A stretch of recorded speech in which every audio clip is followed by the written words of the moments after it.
Let's try the CIE Physics A Levels paper 2-1 from the October-November 2022 series. Okay, so let's see. Question number 1. The boxes in figure 1.1 contain terms on the left-hand side and examples of these terms on the right-hand side. Draw a line between each term on the left and correct example on the right. Okay, so base quantity is, if we list out length, mass, time, amount of substance, light intensity or luminous intensity,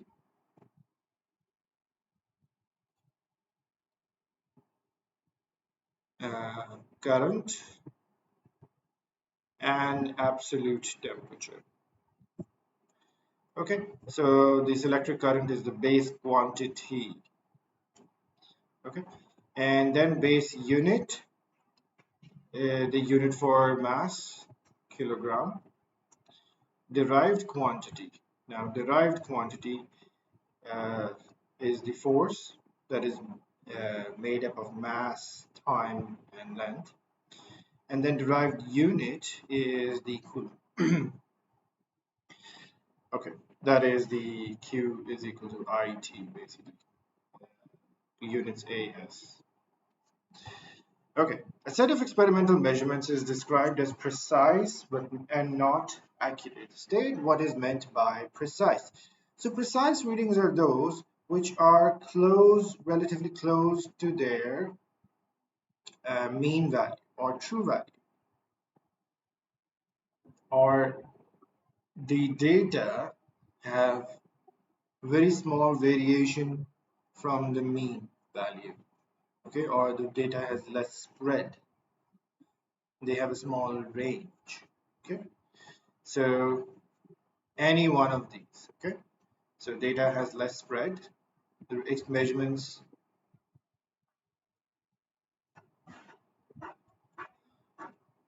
have less variations from the mean value, or you could also say small range.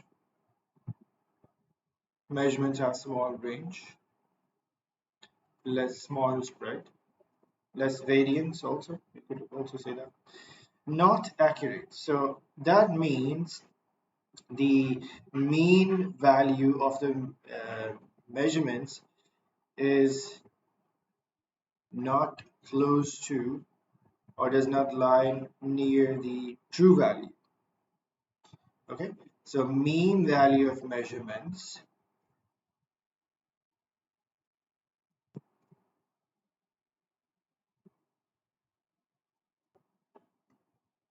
does not lie close to the actual or true value. Okay, all right, okay, moving on. An object of mass m travels with speed v in a circle of radius r. The force F acting on the object is given by F is equal to mv squared over r. So those of us who know, this is the centripetal force. The percentage uncertainties of three of the quantities are given at the table 1.1. Quantity F plus minus 3%, plus minus 4 for mass, and R has plus minus 5. Okay. The value of V is determined from F, M, and R. Calculate the percentage uncertainty in V. Okay, so if we write all of them as a fraction of uncertainties, so there are two ways to write it. So we can say delta F over F is equal to delta M over M plus 2 times by delta V over V plus delta R over R. We can plug all of them over here and find out the V. Similarly, we could actually turn this into an equation for V and figure this out. So F R M squared root. So all of these have power 2, so we could write half on all of them. Half delta m over m plus half delta f, delta f over f plus half uh, delta r over r. Okay. However, in this case, we will not be subtracting when these go on the other side. We'll still be, adding them. So, anyways, let's go with the right hand side over here. No, sorry. Let's go with the right hand side. Okay. So the values that we have are, this is 3%. So all of these, when we multiply and multiply 100% on both sides, we get the percentage uncertainty. So half of the percentage uncertainty of force, plus half of the percentage uncertainty in mass, half of the percentage uncertainty in R, which is 5. That will give you the percentage uncertainty in speed. So we will get 3 plus 4 plus 5, which is 12. 12 divided by 2, 6.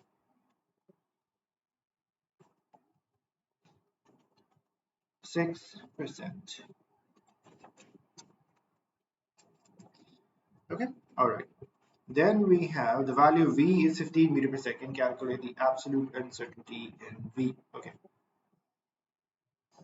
So using this formula, we need the absolute uncertainty. So we take everything on the other side. So 6 divided by 100 times by V, which is 15.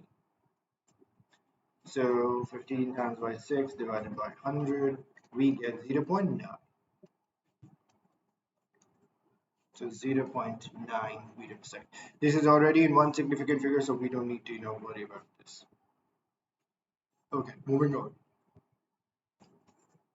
A steel ball is projected horizontally from the top of the table as shown in the figure 2.1. The ball is projected horizontally at the speed of 4.9 meter per second. The ball lands on the ground lands on the ground a horizontal distance of 180 centimeter from the edge of the table. Assume that the air resistance is negligible. Calculate the time taken for the ball to reach the ground. Okay. So besides the fact that the initial vertical velocity is 0, we don't know how much height has been covered or vertical displacement has been covered. But we do know the horizontal displacement. So horizontal displacement over here is special because there's no acceleration in the horizontal direction. So S is UT basically in this case. So S 180 centimeter divided by 100 to get 1.8 meters equals to U is 4.9 times by T. So T is basically 1.8, 4.9. 1.8 divided by 4.9, we get 0.367. So 0. Let's say 37 seconds. Okay. Calculate the vertical component of the velocity of the ball as it hits the ground. Okay. Now it starts off with 0. Well, we need to find out what's the velocity just before it hits the ground. And we know the time that it takes now. Okay. So V is equal to U plus AT. Now this is the vertical component. So Vy equals to 0 plus acceleration in the direction is 9.81 downwards. So we are only considering downward motion, so let's keep it positive. No need to go with negative over here. So 9.81 times by 0.37. So times by 9.81. We get 3.63 over here.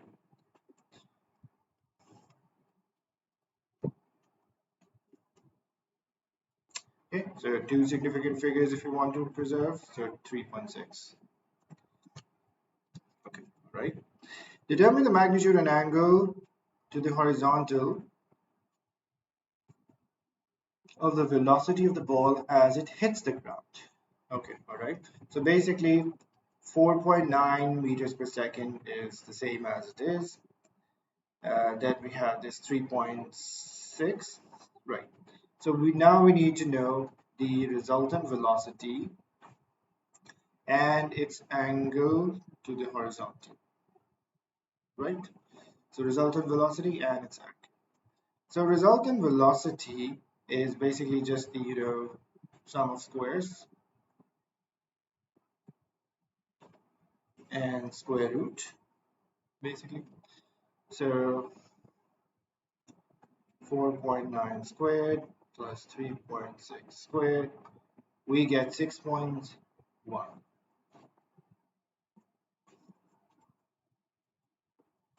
Okay. Angle we can find by the tangent. Tan of theta is equal to 3.6 divided by 4.9. So tan inverse of 3.6 divided by 4.9. That is 36.3 degrees. Okay, or just 36 degrees. So magnitude of velocity 6.1 and this is 36 degrees. Okay, all right. The ball is projected by means of a compressed spring which is attached to a fixed block as shown.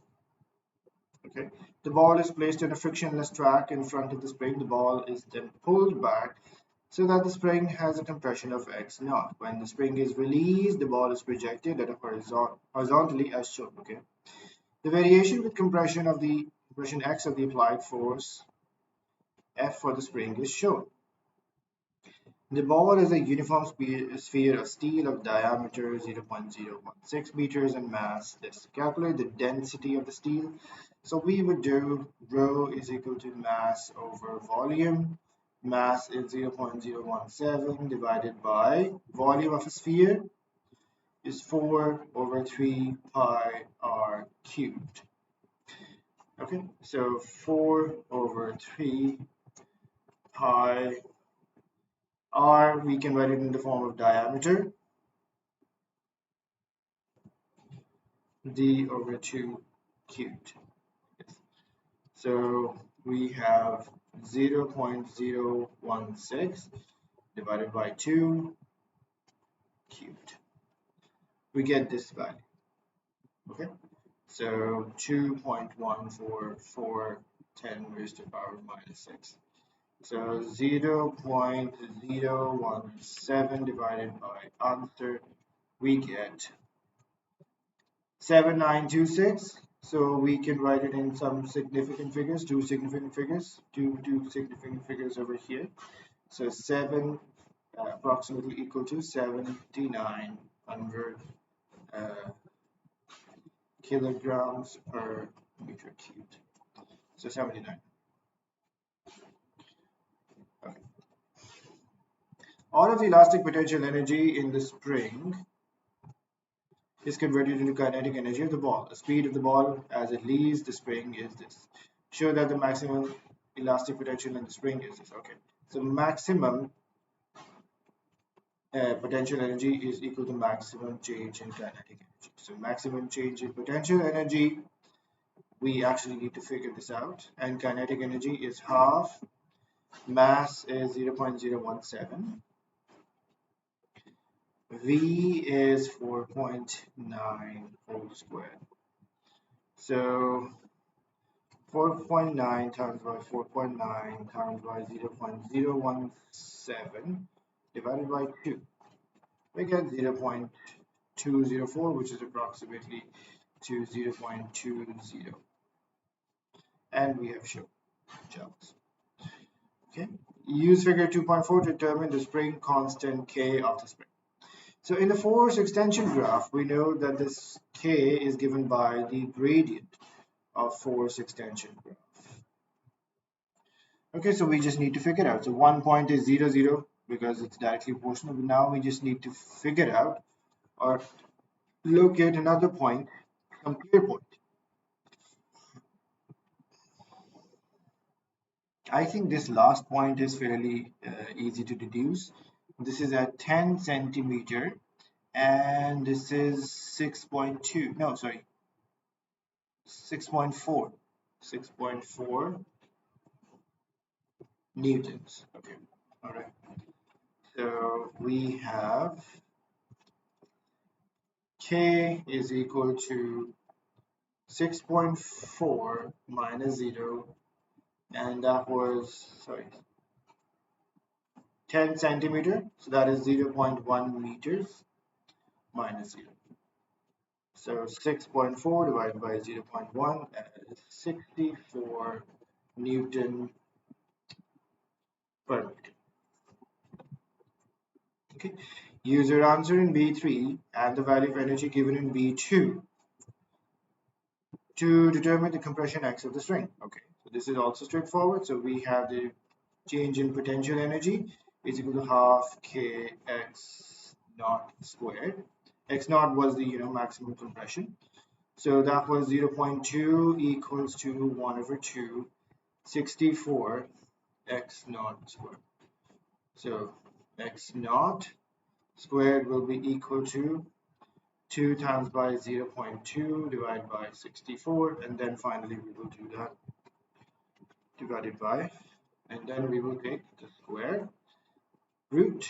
We get 0.079. So the 0.79, so we can write it as 0.08. Even we can write 0.7. That's also fine. Okay. The steel ball is replaced by polystyrene ball of the same diameter but of much lower mass. The spring is given compression x naught and is then released. Okay. Air resistance on the ball is not negligible as it leaves the spring. After it leaves the spring, explain why this ball leaves the spring with a greater speed than that of the steel ball. So let's see why this happens over here, right? So we said since the compression is the same, okay, so since the compression is the same, so the change in potential energy, elastic potential energy, is same as 0.2, right? So this part is not changing. However, what's changing is that this is equal to half times by mv squared. Okay, now the balance of this has changed. So if this is constant, half mv squared is constant. You can see that the half is also basically part of the constant thing over here. So velocity is directly proportional to mass. So if mass has decreased, the velocity will increase. Okay, so we can say as the elastic potential energy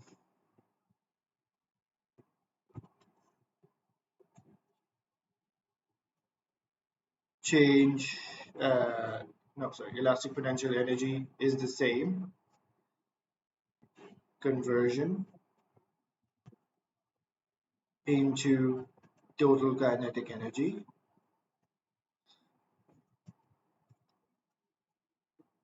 is same, velocity will be inversely proportional to mass. Lower mass would result in higher velocity.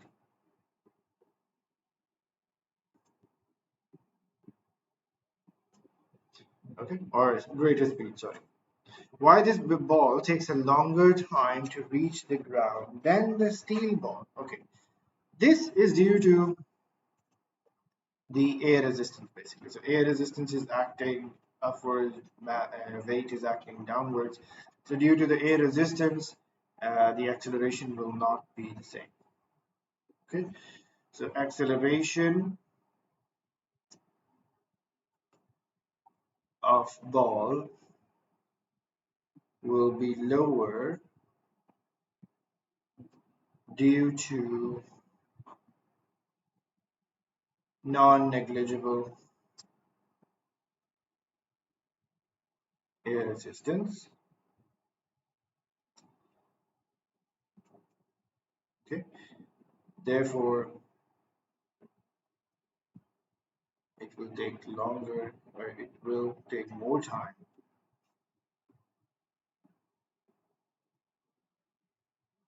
to reach the ground.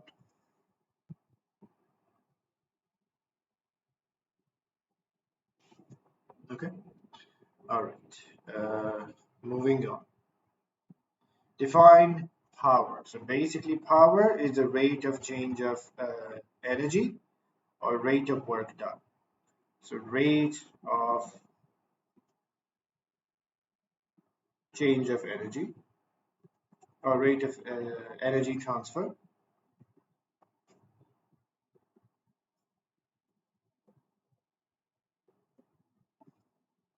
or rate of work done. You could also say energy transferred per unit time. You could also say work done per unit time. Okay. Mechanical power P is calculated using the formula P is equal to F. We use the concept of work and definition of power to show how this formula is derived. Okay. So we know that the work done is equal to force times by displacement, right?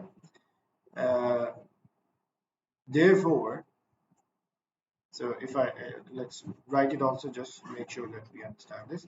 So work is equal to force multiplied by displacement.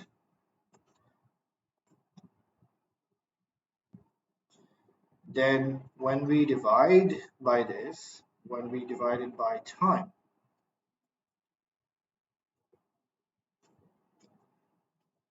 this portion of this is the velocity. Displacement over time is velocity, and work done per time is power. So we can say in symbols over here, V is equal to S over T, and then work over time is equal to power. Therefore, power is equal to force times by velocity. I'm writing it in words, but you can write it in symbols also. Actually, it's better if you write it in symbols, but a little explanation is necessary. So then P is equal to F. But this is just for explanation. The left side, you have to do the working, the right side. However, I'm not saying with only the symbols. You still have to show what W is, what F is, what S is, what T is, and what V is, and so on. Okay. The engine of a lorry provides 130 kilowatt of power to the lorry's wheels when it's traveling at a constant speed of 25 meters per second along a straight horizontal route.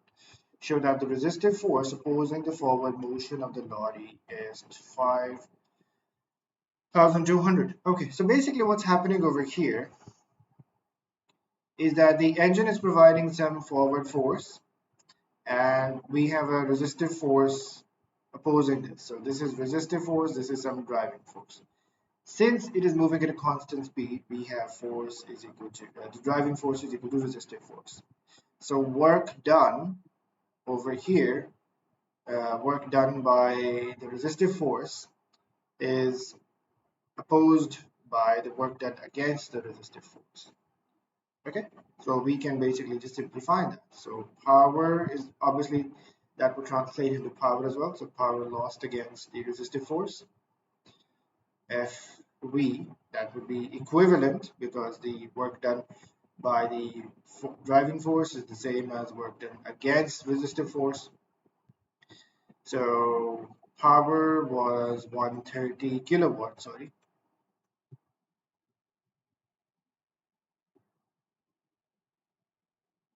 F is unknown, V is 25. So F is 130,000 divided by 25, that is 5,200 newtons. Okay, moving on. The lorry in B travels up a straight section of the road that is inclined at angle theta to the horizontal. The lorry has mass m and the acceleration of the free fall g. Determine expression in terms of m, g, and theta, the component of the weight of the lorry that acts parallel to the surface of the road. Okay, this is easy. We know the weight acts downwards, but the component of the weight that will be uh, parallel to the surface of the road would be mg sine of theta. Why? Because when we resolve, sorry, no, this is slightly more. This, when we resolve it like this is theta. This is going to be the mg. Sorry, no. This is going to be the normal reaction force. Um, let's call that m just to distinguish it with the resistive force. This is going to be the component of mg cos of theta, and that's the mg sine. And normal reaction force will be equal to mg cos theta. Okay. We need the component of the weight of the lorry that acts parallel to the surface of the road. So that is basically just mg sine theta. We don't need to, say this. So this is equal to the component of weight parallel to incline. Okay, total resistive force remains unchanged at 5,200 newtons. An engine now provides greater power to maintain the speed of 25 meters per second. The total mass of the lorry is 36,000 kgs. The angle is 1.4 degrees. Determine the power in kilowatts now provided by the engine. Okay, so now the driving force is still forward, and along the same direction of the weight component, we still have the resistive force.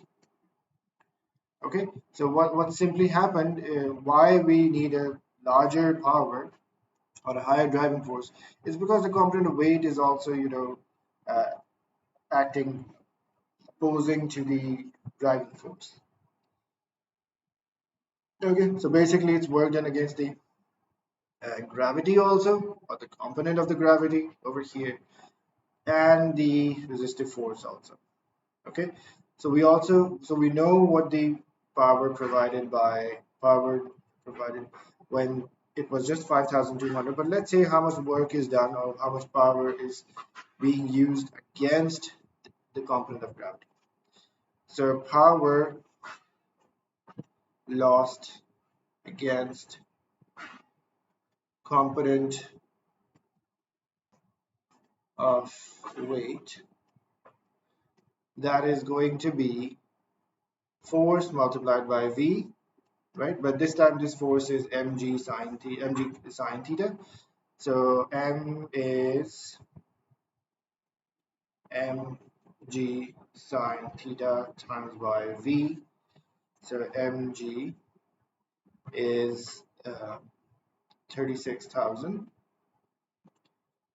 9.81, sine of 1.4 degrees, velocity is 25. Okay, so 36,000 times by 9.81 times by 25 times by sine of 1.4. Okay, so this is this 215,711. This is just the component of uh, power that is lost against the component of weight. So if we turn this into kilowatts, we can go 1, 2, 3. So 215.7 kilowatts, or just 216. So total power is this 216 plus 130. So 216 plus 130, that is equal to 346 or 340, sorry, 350. So basically, if we rewrite it in two significant figures, this is 350 kilowatts. Okay. All right. Moving on. Polarization is a phenomenon associated with light waves, but not with sound waves. Okay. State the meaning of polarization. So polarization is basically confining the waves with different oscillations in different planes to just oscillate in a single plane. Okay. So uh, polarization is basically confinement of oscillations in a single direction. Okay. So we can write it as polarization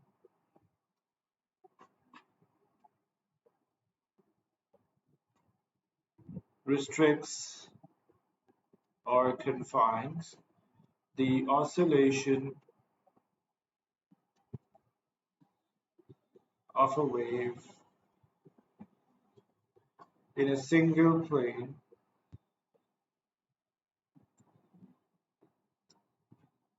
perpendicular to direction of wave.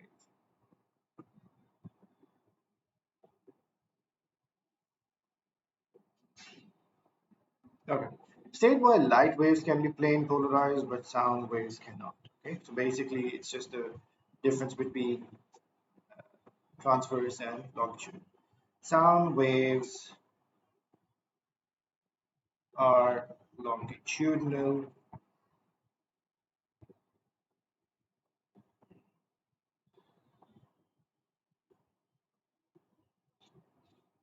their oscillations are parallel to direction of wave.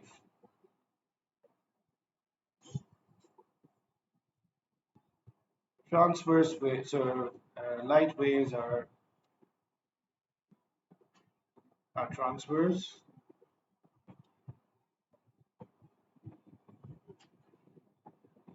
or their oscillations with oscillations perpendicular to wave direction. This is why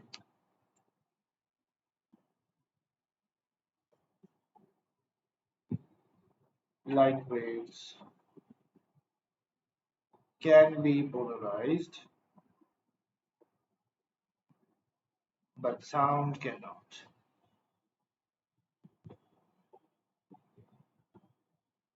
Okay. Two polarizing filters, A and B, are positioned so that the planes are parallel to each other. Okay. The transmission axis of filter A is vertical and the transmission axis of filter B is horizontal. Unpolarized of a single frequency is directed along the line XY from a source positioned at X. The light emerging from filter A is vertically plane polarized and has intensity I naught. Okay. Filter B is rotated from its starting position about the line XY, XY, XY. Okay. Right. After rotation, the intensity of the light emerging from the filter B is 1/4 of I naught. Okay. Calculate the angle of rotation of filter B from its starting position. Right. Okay. So if the incident intensity is I naught, right? So the transmitted intensity from the B, filter B, would be I naught cos squared theta. And this, since this is coming as 1/4 of I naught, we can figure out that. So I naught gets cancelled. This means that we have cos squared theta is equal to 1/4. Mathematically speaking, this results in cos theta either plus or minus 1/2, right? So this theta, we will have quite a lot of values. And since this is the I naught cos squared, so it doesn't matter which one we use. Uh, from the perspective of the vertical orientation of the filter A, all the angles will be the same from the perspective of that plane, from the perspective of filter A. So theta would be 30 degrees, okay, because the cos of 30 is,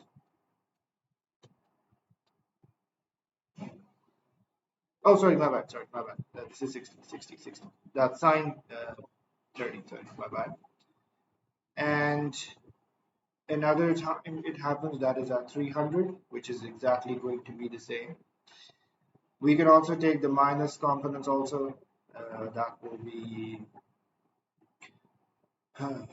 180 plus 60.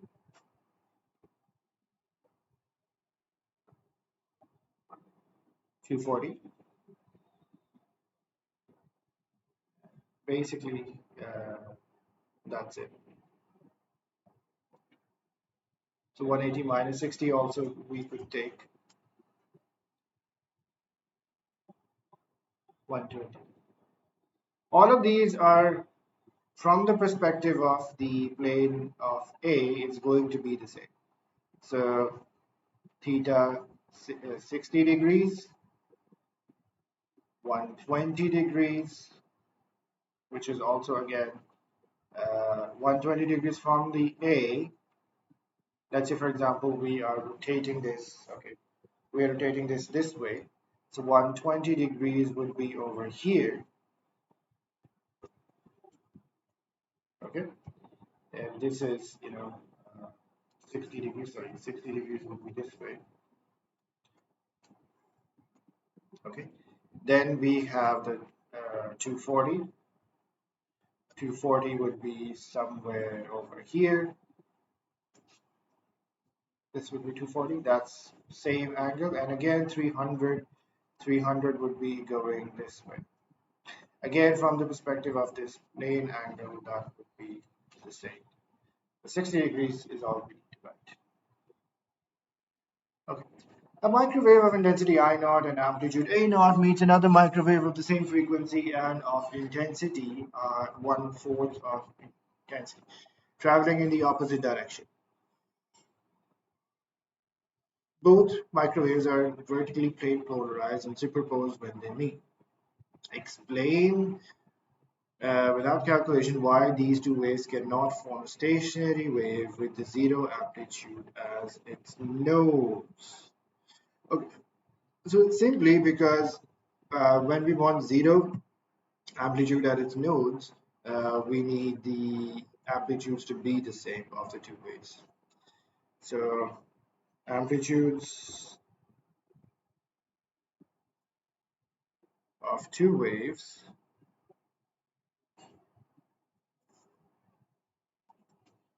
are different,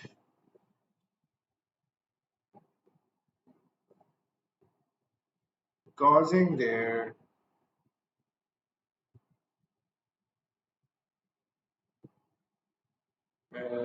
sum of displacements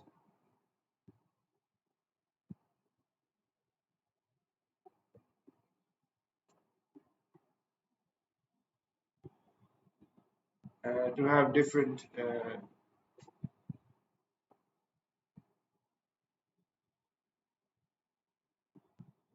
minimum and maximum values. Or we could say different values at their destructive interferences and constructive interferences. Okay? So if the two waves are not, they do not have the same amplitude, they will not have completely destructive interference modes. To have, we can say, complete, to not have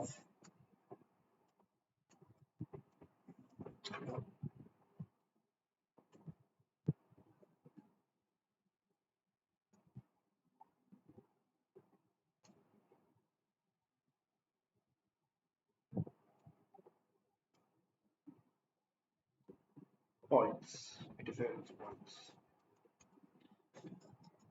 All right. Determine in terms of amplitude A naught the maximum amplitude of the wave formed. Okay. So if A naught, we had I naught squared, right? For first off, we need to find out what the amplitude of the other wave will be. Sorry, no. This is not squared.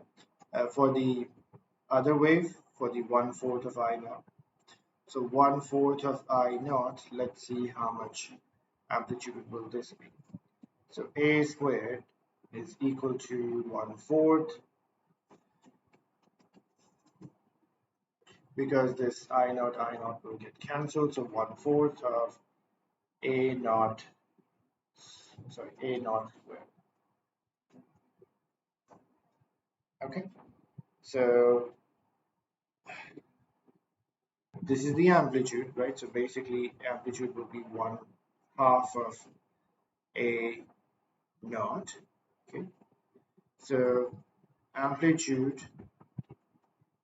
of resultant,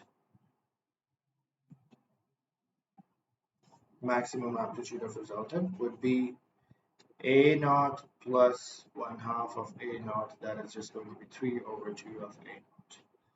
3/2 of A. Oh, sorry, 3/2. They have already given the A naught over here, so we don't have to, write. Okay, all right. State the Ohm's law. Ohm's law states that the V is directly proportional to I, that the current flowing through a conductor is directly proportional to potential difference applied across it, as long as temperature remains constant. Temperature and the other physical conditions remain constant. We can say current flowing through conductor is directly proportional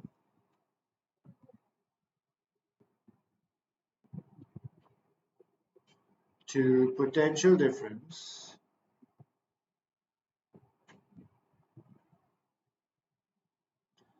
applied across it,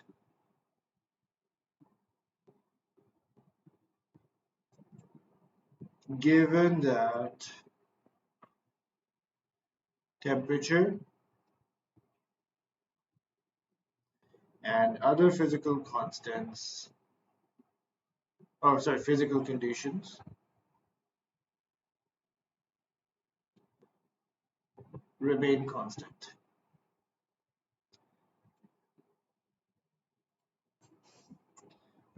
All right. The variation of current I with potential difference V for a filament lamp is shown. The resistance of the filament lamp increases with the potential difference. State how the figure 5.1 shows this. So basically how we can see this is that the gradient is decreasing. Okay, so we know that V is equal to IR, so R is basically V over I. Sorry, gradient is decreasing, my bad. Gradient is decreasing. So the reciprocal, we have I over V, that is the 1 over reciprocal of R. So the gradient is decreasing, that means 1 over R is decreasing, which could only be if the resistance is increasing. Okay, so the gradient of IV graph, which represents reciprocal of resistance is decreasing. Okay. Explain why the resistance varies in this way. It's because of the temperature increasing in the filament lamp. Right? So basically we said that the temperature has to remain constant, right? So do resistance increases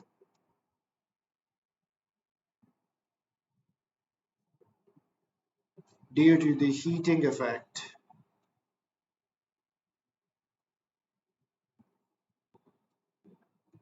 of the current. So it changes the temperature, increases the temperature, so V is equal to I and relationship doesn't hold them. Okay, figure 5.2 shows a circuit with battery of electromotive force EMF of 12 volts connected to a linear potentiometer AB and two identical filament lamps. The battery has negligible internal resistance and the lamps each have the same IV characteristic shown in the figure 5.1. When the slider of the potentiometer is at its midpoint, as shown in figure 5.2, the current I in the battery is 1.78 ampere. Okay. Determine the current in the lamp P. Okay, so if we notice, if the potentiometer is at the middle, the potential difference between A and this point would be 6 volts, and it would be 6 volts across this one because of the potential division. So basically we need to figure out how much when the potential difference across the filament lamp is 6 volts, how much current is flowing through this. Okay, so we go to this over here. So when the potential difference is 6 volts, the current that flows is 1.5. Let's see how much it is. 1.56, 7, 8, 9. So 1.55 basically. Sorry. 1.55 amperes. Okay. Determine the total power dissipated in lamps P and Q. Okay, so the current flowing will be the same because the other filament lamp Q has the same um, current flowing through it, right? So total power would be basically just you can calculate. We know the current flowing through them. We know the potential difference across them, so we just have to times it by 2. So IV, right, for one lamp over here. So power dissipated will be 1.55, 6. That is 9.3 for 2 lamps in identical condition because the current flowing through them is the same and the 6 potential difference across them is also same. So 9.3 times by 2, we get 18.6 volts. The resistance of the potentiometer between its ends A and B. Okay, so to find out the resistance of the potentiometer between its ends, what we do is we know that the total current flowing to the battery is 1.78. And using the laws of Kirchhoff's, so this means that if the current flowing to this is 1.55, the rest difference from the 1.78 will be flowing to the potentiometer. So we just find that current flowing through AB is going to be 1.78 minus 1.55. 1.78 minus 1.55, that is 0.23 amps. We know the potential difference across AB, that is 12 volts. So resistance across AB would be just 12 divided by 0.23 V over I, basically. That is 52.17, so basically roughly around 52. All right. The slider of the potentiometer in C is moved to end A. Okay, right. State and explain the effect on the brightness of lamps P and Q. Okay, so what's happening over here is that when this slider is moved towards A, less potential difference will be across P and more potential difference will be across Q, which means that the brightness of the lamp P will reduce and the brightness of the lamp Q will increase. So brightness will reduce to 0 as it approaches A because of reduced potential difference across it. Over here, brightness will be increased to maximum as it approaches as the slider because of increased potential difference across it. Okay, all right, moving on. A lepton is an example of a fundamental particle. State what is meant by fundamental particle. The particles which have which cannot be broken down into something small. Particles which cannot be further broken down into smaller components. Okay. The lambda particle is a hadron that consists of an up quark, down quark, and a strange quark. Show that the charge on the lambda particle is 0. So the up quark has the positive 2/3 of charge. Down quark has minus 1/3 E charge.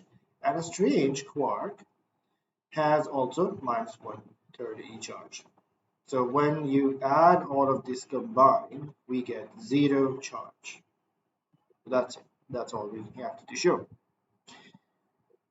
The lambda particle is unstable. It decays into a neutron and a pion. I'll show. The pion particle consists of an up quark and an anti-up quark. Okay, so basically this is a meson here. The pion particle is a meson. So up quark and anti-up quark are similar in that aspect that they have similar magnitude, same magnitude of charge, but opposite sign. Okay, they will have same mass. Okay, they're both fundamental particles also. Okay, and the other one is matter, one is antimatter. Okay, so we can think of one similarity, one difference over here, anything over here. So both have same mass and same magnitude of charge,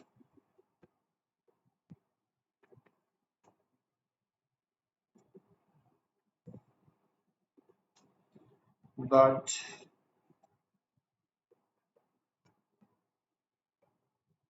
an antiquark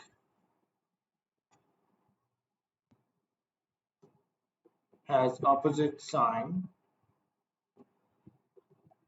of charge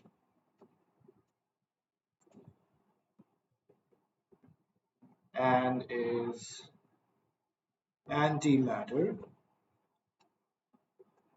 whereas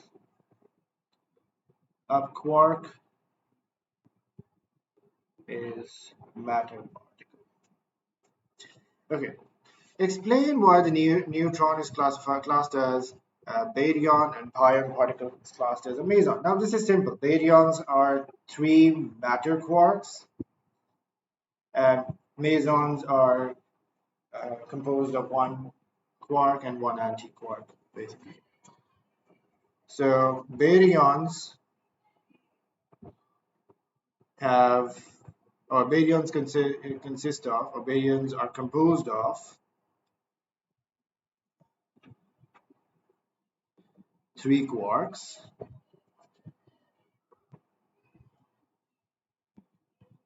and mesons are composed of and a quark and an antiquark. Therefore, neutron is a baryon because it is composed of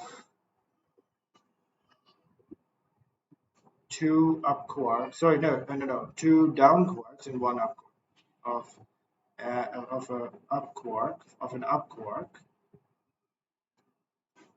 and two down quarks.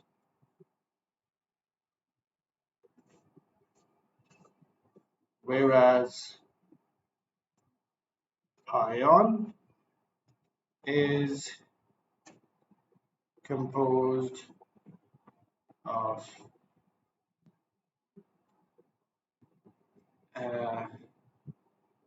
we have already know that it is composed of an up quark and a quark,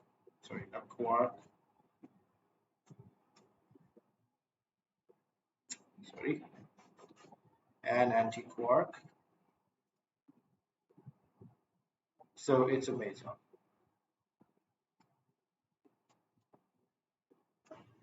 Okay, all right. Okay, so basic reason, baryons are composed of three quarks, neutron is composed of one up quark, two down quarks, so that's why it's a baryon. Mesons are composed of quark and an anti-quark, and we have already seen that pion is made up of one quark and one anti-quark, so that's why it's a meson. All right, and that's the end of this paper. So hopefully we'll see you in the next paper. Bye-bye.